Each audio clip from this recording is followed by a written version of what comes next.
Salut, c'est Enzo, bienvenue dans cette nouvelle vidéo.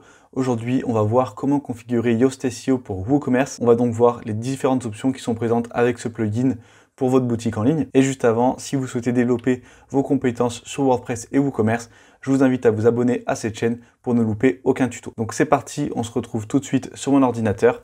Et la première chose qu'on va faire, c'est installer Yoast SEO. Pour cela, je vais aller dans Extensions, Ajouter et je vais taper Yoast SEO.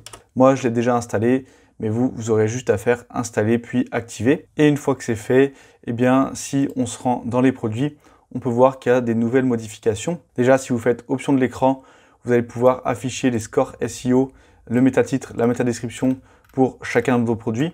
Moi, ça crée un bug d'affichage parce que ça prend trop de place, mais vous pouvez au moins laisser le score SEO et le score de lisibilité pour savoir si vos produits sont bien optimisés. Dans mon cas, je vais le décocher et on va aller sur un produit pour voir les options de Yoast SEO. Donc quand j'arrive sur un produit, si je descends, eh bien j'ai mon onglet Yoast SEO pour chacun de mes produits qui va apparaître.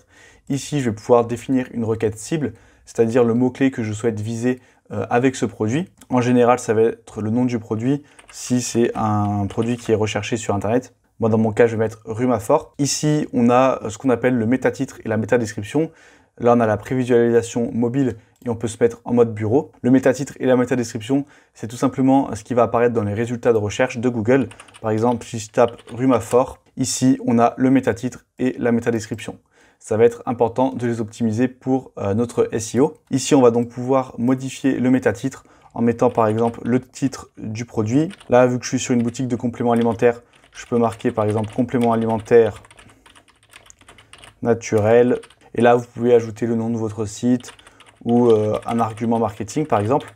Ce qui est bien avec Yoast SEO, c'est que comme vous pouvez le voir, on a l'indicateur ici qui nous indique si notre métatitre est assez long. Quand on est dans le vert, c'est bon. S'il est trop long, ça sera rouge. Et s'il est trop court, ça sera orange.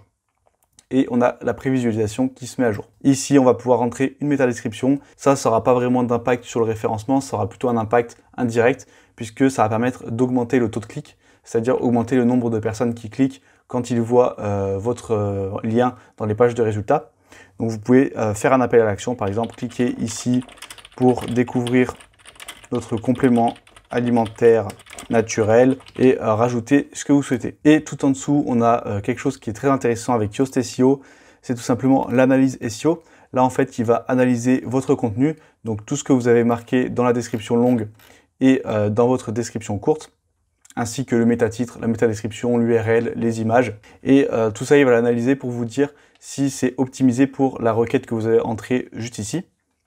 Donc moi, la requête, c'est Rumafort.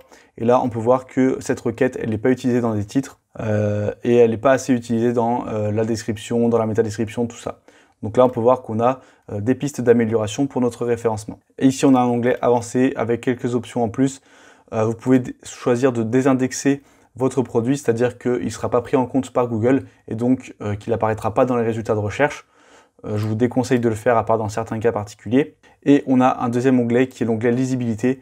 Et là, il va nous donner des indications cette fois sur la lisibilité. Ça, c'est pas forcément à prendre au pied de la lettre, mais ça peut donner quelques indications pour savoir si votre texte est agréable à lire. Ça va principalement passer par le fait que vos textes soient aérés et que vos phrases soient courtes. Donc avec Yoast SEO, vous allez pouvoir remplir la métadescription et le métatitre pour tous vos produits et surtout vérifier que chaque produit est bien optimisé pour le SEO. Dans les réglages du plugin qui sont juste ici, on a aussi une option qui peut être intéressante si vous avez beaucoup de produits. On va se rendre dans type de publication.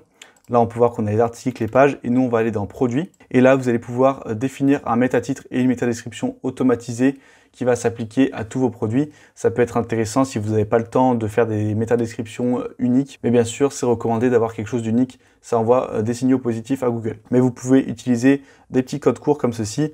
Là, on peut voir que par définition, ça va prendre le titre du produit, un séparateur et le titre du site. Nous, on va enlever page.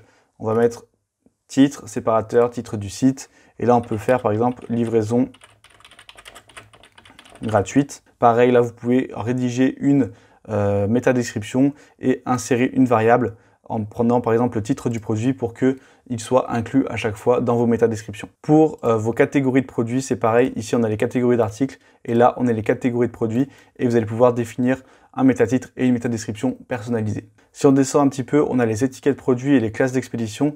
Ça, je vous conseille de mettre en nofollow, c'est-à-dire désindexer, parce que ça n'a pas de valeur ajoutée pour Google, donc ça sert à rien que ça soit pris en compte. Et les étiquettes produits, ça va dépendre des cas, mais dans la plupart du temps, ça ne sert pas à grand chose de les indexer. Je vous conseille également de mettre non juste ici, puis d'enregistrer les modifications. Donc voilà, ce petit plugin, il permet d'améliorer et d'en savoir un peu plus sur le SEO sur WooCommerce. Bon, bien sûr, c'est quelque chose de très basique et les indications qu'il donne ne sont pas à prendre au pied de la lettre.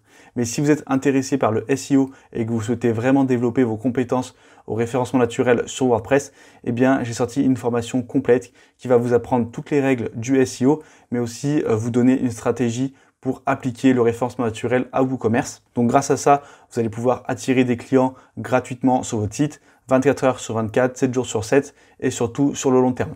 Puisque une fois que votre site sera bien référencé, eh bien tous les jours, des gens vont venir sur votre site et vu qu'ils auront tapé des mots-clés en rapport avec la thématique de votre boutique en ligne, eh bien très souvent, ils passeront commande. Donc voilà, le référencement naturel, c'est vraiment un levier très important dans le e-commerce, surtout pour attirer du trafic gratuitement. Si vous souhaitez en savoir plus, eh bien vous avez le lien de la formation en description et je vous invite donc à aller faire un tour. Voilà, c'est déjà la fin de cette vidéo. Si elle vous a aidé à paramétrer Yoast SEO sur WooCommerce, eh bien je vous invite à liker et commenter pour améliorer son référencement. Si vous n'êtes pas encore abonné à la chaîne, vous êtes libre de le faire dès maintenant en cliquant juste ici. Et si vous souhaitez recevoir des conseils exclusifs et vraiment développer vos compétences sur WordPress, eh bien vous pouvez rejoindre gratuitement le Club WordPress. C'est le lien qui se trouve en description et vous recevrez des conseils exclusifs directement dans votre boîte mail. Et moi, je vous dis à très bientôt pour une nouvelle vidéo.